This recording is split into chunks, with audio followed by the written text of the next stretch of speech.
9월 18일 오늘 성경 말씀은 예레미야 애가 1장 20에서 22절 말씀입니다. 주님, 나의 절망을 살펴 주십시오.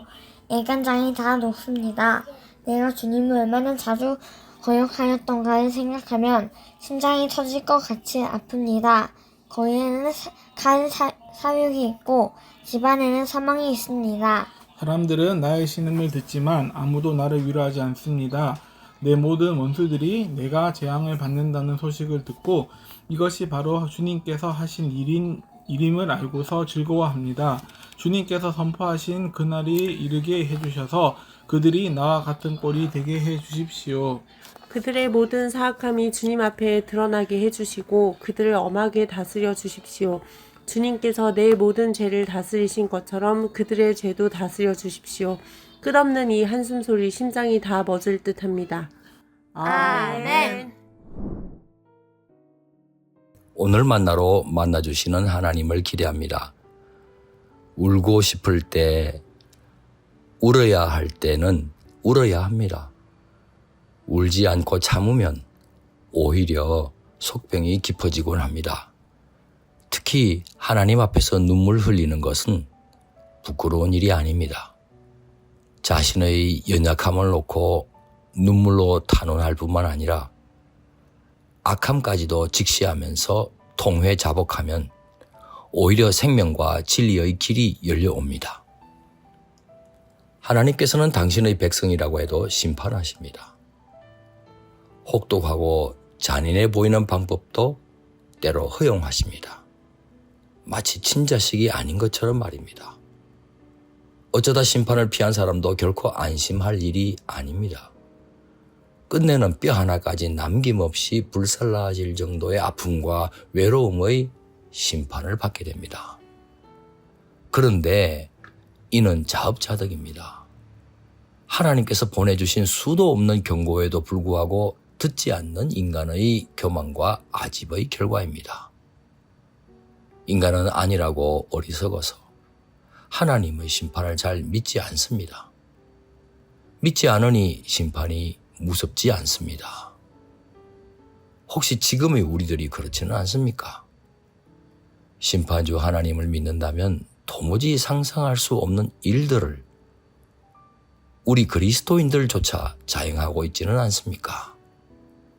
그야말로 하나님의 영광을 가리는 큰일입니다.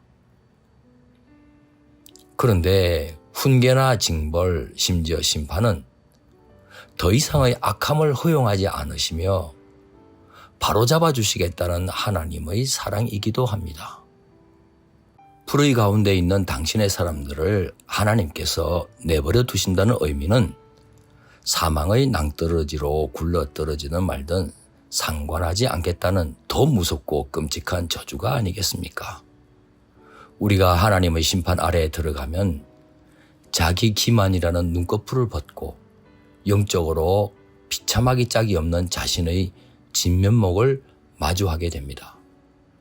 자신의 연약함과 악함을 직면하면서도 해결 방법을 도무지 찾지 못하면 사도 바울과 같은 애통한 고백을 할 수밖에 없게 됩니다. 로마서 7장 24절. 나는 비참한 사람입니다. 누가 이 죽음의 몸에서 나를 건져주겠습니까? 우리가 하나님을 향해 눈물로 탄식하고 절규하면 하나님께서 비로소 우리를 바로 잡아주시고 생명과 진리의 길로 이끌어 주실 줄 믿습니다. 예레미야 선지자는 민족의 고통을 자신의 고통으로 여깁니다. 남유다의 큰 패역을 자신의 패역으로 인정합니다. 하나님께 민족적인 패역으로 닥친 고통을 눈물로 호소합니다.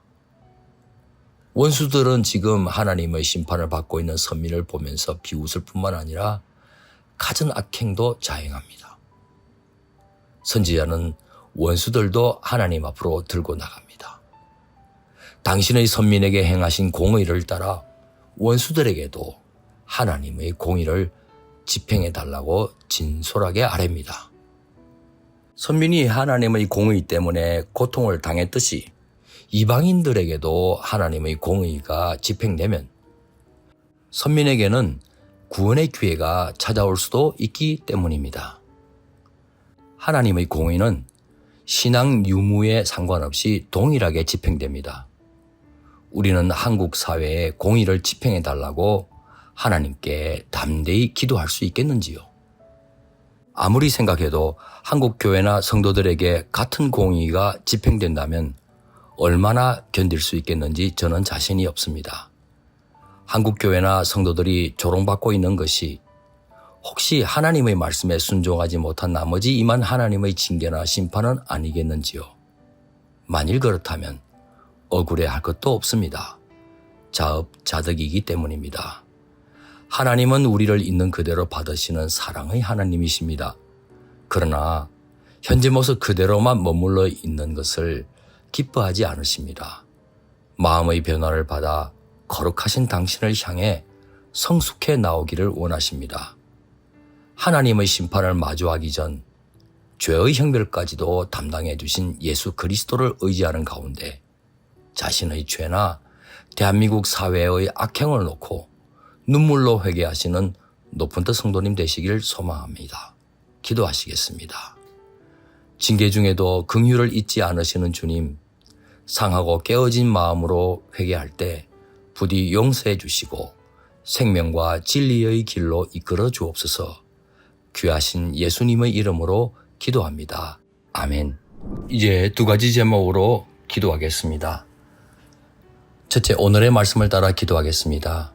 하나님과 비뚤어진 관계 때문에 모든 것이 무너진 것 같아 탄식하는 우리들의 신음소리를 들어주시고 하나님의 공의에 합당한 삶을 살겠다는 결단을 지켜가게 하옵소서. 둘째, 교회 내 공동체들을 위해 기도하겠습니다.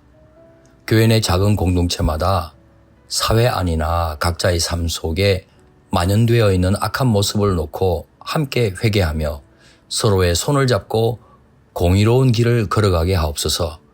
이 제목으로 기도하신 후에 개인 기도를 계속하시겠습니다.